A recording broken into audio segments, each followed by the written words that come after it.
Ukrainian pilot defies death, evades 12 missiles to destroy Russia's $40 million drone hub. Today, a single Ukrainian MiG-29 began a mission that would push both machine and pilot to the extreme edge of survivability. In the span of just 90 seconds, he would be forced to outrun a layered Russian air defense network, evade more than a dozen launches, and still strike a high-value command hub with the kind of precision normally requiring perfect conditions. By the end, Ukraine would eliminate a Russian drone control facility valued at more than $40 million, crippling a key launch point for long-range UAV operations.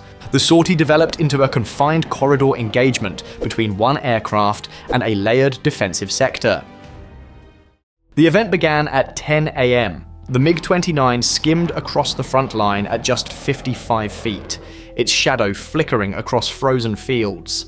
The pilot aimed directly toward a grain silo the Russians had converted into a long-range drone command hub, a site responsible for coordinating dozens of cross-front UAV attacks.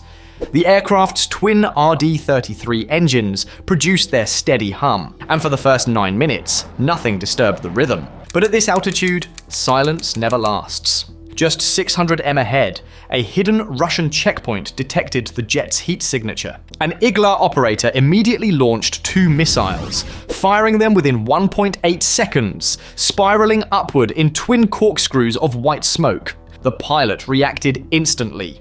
He snapped left, then right, crossing the missile's previous flight path so quickly the G-forces crushed the air from his lungs. Each movement was deliberate, because a single mistake at this low altitude meant an impact with either terrain or ordnance. Before he could regain steady breath, a second wave arrived. From a tree line to the south, 4 more IGLA missiles launched in rapid succession, each one rising at different angles and converging on a single point in the sky. Their smoke trails formed a giant X over the landscape, a visual beacon that alerted every Russian team within 25 kilometers. Because infrared missiles trigger no radar warning, the SPO-15 threat receiver in the cockpit remained silent.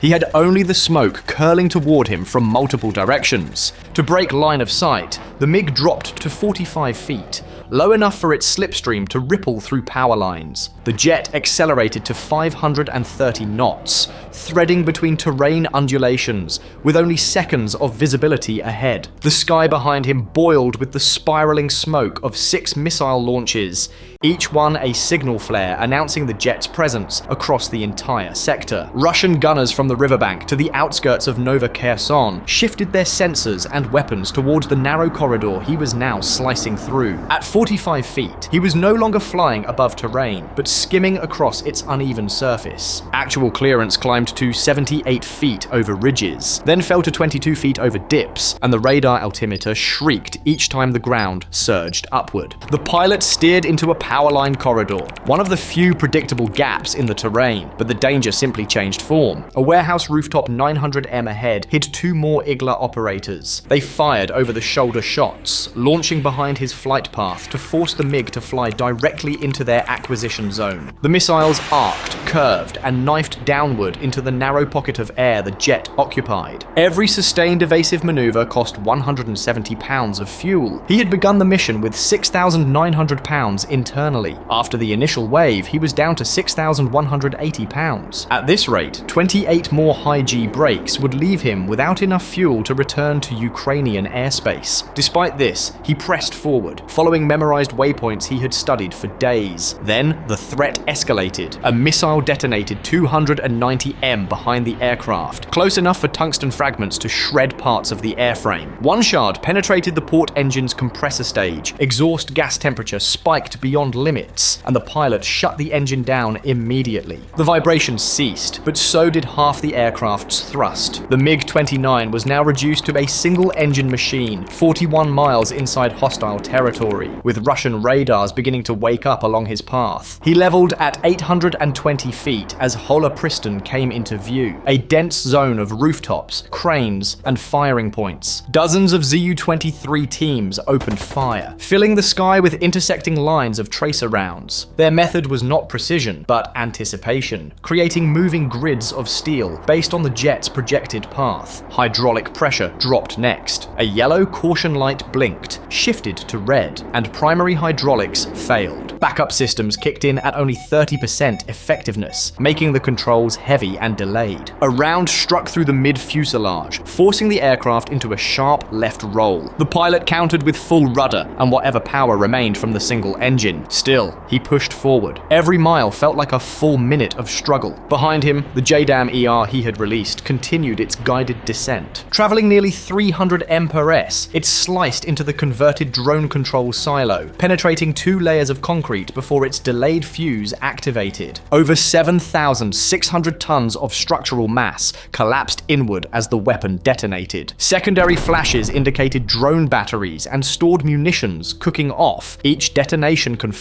the destruction of the Russian command hub, the airfield-level facility valued at over $40 million for equipment, infrastructure, and munitions no longer existed. But for the pilot, new threats were still emerging. A P-18 VHF radar, a system older than the pilot himself, began detecting faint, flickering returns. Its 155-175 MHz band allowed the long wavelengths to roll over hills and push through trees. These intermittent blips appeared for just fractions of a second, but the pattern lined up with the MiG's trajectory. Coordinates were passed to a Pantsir unit 10.6 kilometers ahead. Crews rotated their turret into the valley corridor.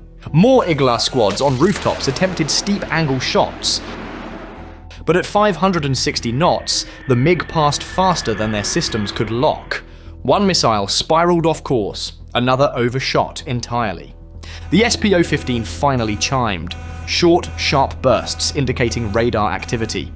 The Russian network, having pieced together the intermittent VHF returns, was forming a kill box ahead. He pushed lower again, letting hills swallow him for 8-12 seconds at a time, but the P-18's broad sweep nature continued to deliver enough data for tracking. At 10:08 am, the ambush tightened. The Pantsir S-1 engagement radar pulsed out its 42 km search sweep, then narrowed rapidly into 19 km track mode.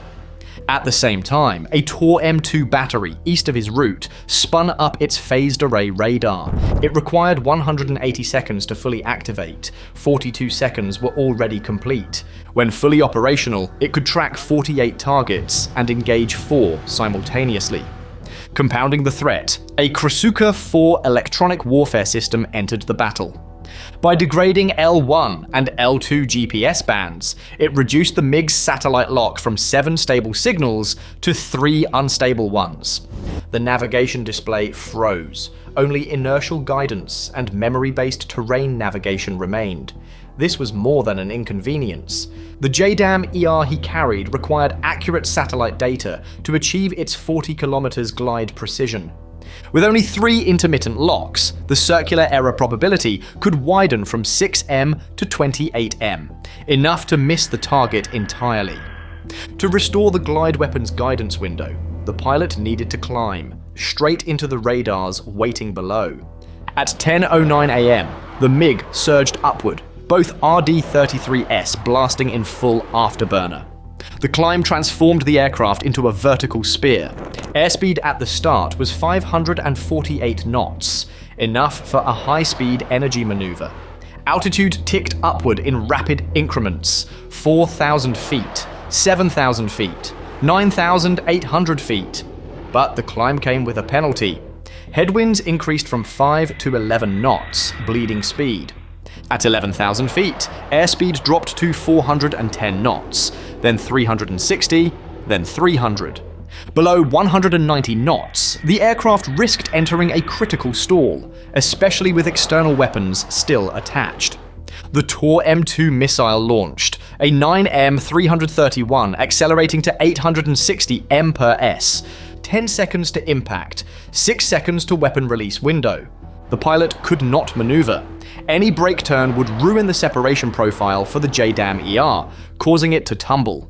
Climbing through 13,800 feet, the MiG slowed to 214 knots. Structural buffet rippled across the wings. The SPO-15 shifted to its solid tracking tone, indicating full lock. Below him, the Tor battery delivered 10 course correction updates per second to the missile. At 15,000 feet and 184 knots, the pilot pressed the release. 28 explosive bolts fired. The 500 lb JDAM dropped away cleanly, tumbled once, then stabilized as diamond-shaped wings deployed. Its computer blended what GPS data it could find with inertial guidance and banked towards the target 40 kilometers away. Only then did the pilot maneuver, rolling inverted into a split S and diving back towards the ground.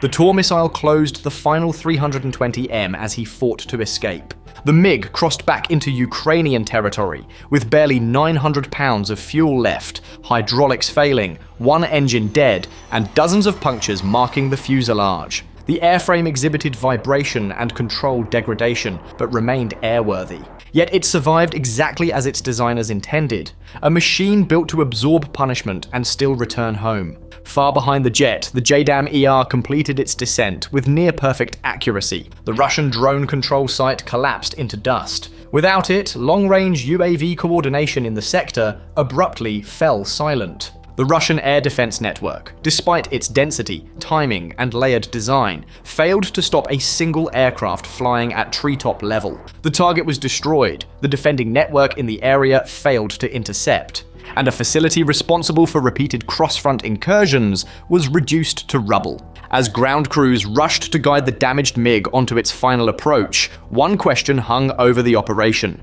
With one engine out, alarm sounding, and fuel nearly exhausted, would any pilot have turned back, or pushed forward to complete a mission worth more than $40 million in denied capability to the enemy?